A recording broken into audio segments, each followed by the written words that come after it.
this meditation, what is the goal of it in the end? Where does it lead to? I think goals are set not by the process or by God. The goals are set by individuals. It's up to us what we set, what we want to achieve through whatever we do. It's not just for spirituality that we have to set the goals. Even in the material world, even when you play football, what are your goals? How do you achieve them?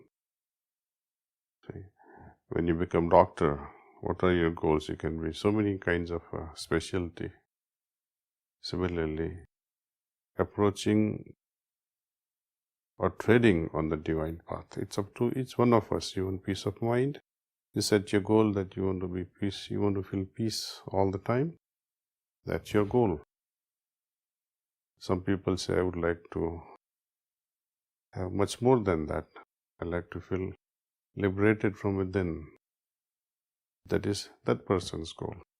Another person would say, I would like to achieve and feel the universal consciousness. That is that person's goal. The goal is, I think, individually driven. Even if someone says, let this be your goal, it is still a futile establishment.